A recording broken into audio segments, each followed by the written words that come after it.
Hello viewers, আজকের রেসিপিটি হলো কাঁঠালের বীজের সাথে কচুর লতি রেসিপি। আর সেটা বানিয়েছি আমি, যেটা শীতল বলে, শীতল শুটকি দিয়ে। আর এটা খেতে কিন্তু খুবই টেস্টি, খুবই মজাদার। রেসিপিটি পুরো ঝাল ঝাল, খুবই ভালো লাগে সাদা ভাতের সাথে খেতে। আর চলুন আমি রেসিপিটি কীভাবে বানিয়েছি দেখাবো। প্রথমে তো লাগবে কচুর লতা, আর কচুর লতির সাথে আমি কাঁঠালের বীজগুলো কেটে নেব।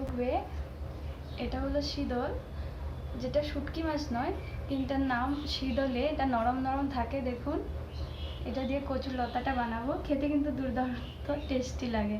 চলুন এখন আমি দেখুন, এখানে কাঁঠালের বীজগুলোকে দু টুকরো করে কেটে নিয়েছি, আর এটাকে এখন সিদ্ধ করে নেব। আর এখন দেখুন, এখানে কচুর লতিগুলোকে খুব সুন্দর করে পরিষ্কার করে নিয়েছি। আর এই কচুর লতি পরিষ্কার করার ভিডিও আমার চ্যানেলে আগের থেকে দেওয়া আছে, গিয়ে দেখতে পারেন। প্যানে গরম জল বসিয়ে তার মধ্যে দিয়ে দেব কাঁঠালের বীজগুলো আর কচুর লতিগুলো একসাথে সিদ্ধ বসিয়ে দিয়েছি। আর এটা দিয়ে ডুবিয়ে দেব লতিগুলোকে, যাতে খুব সহজে সিদ্ধ হয়ে যাও। দেখুন সিদ্ধ হয়ে আসছে, আর বেশি সিদ্ধ করব না, একটু কাঁচা থাকবে। এখন একটি কড়াইতে তেল গরম হয়ে আসলে দিয়ে দেব কুচানো একটি পেঁয়াজ। পেঁয়াজটা হালকা ভাজা হয়ে আসলে দিয়ে দেব থেতো করা রসুন। রসুনটা একটু ভাজা হয়ে আসলে দিয়ে দেব শীতলটা। আর শীতলটাকে দিয়ে ভালো করে ভেজে নিতে হবে তেলের সাথে। দেখুন এভাবে শীতলটা প্রথমে দিয়েই ভাজতে হবে। আর এখন দিয়ে দেব কাঁঠালের বীজগুলো সিদ্ধ করে রাখা। কাঁঠালের বীজগুলো দিয়ে কিছুটা আমি ভেজে নেব।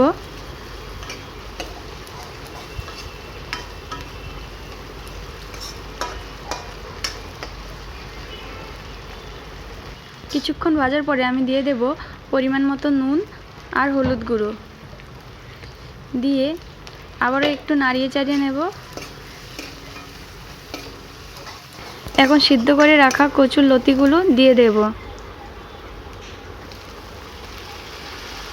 দিয়ে আবার ওটার সাথে নাড়িয়ে নেব। কাঁঠালের বীজ আর কচুর লতাটা ভাজবো ভালো করে।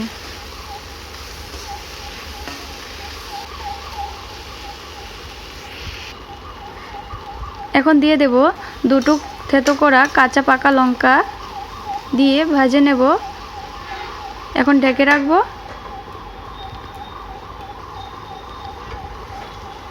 কিছুক্ষণ পরে উল্টিয়ে দেব, 2-3 মিনিট পরে দেখুন ভাজাটা হয়ে আসছে। আর এখন দেব লঙ্কা গুঁড়ো। লঙ্কার গুঁড়োটা একটু বেশি পরিমাণে দেব।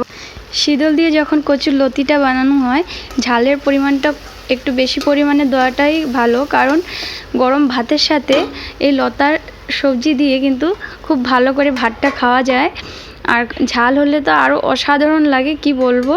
আপনারা যদি আমার ভিডিওটি দেখে থাকেন পুরো, তাহলে এভাবে বানিয়ে দেখবেন, খুবই ভালো লাগবে কাঁঠালের বীজের সাথে। আর এখন দেখুন আমি আবারও ঢেকে দিয়েছি। এখন এখানে ভাজা হয়ে গিয়েছে এগুলো। এখন দিয়ে দেব জল।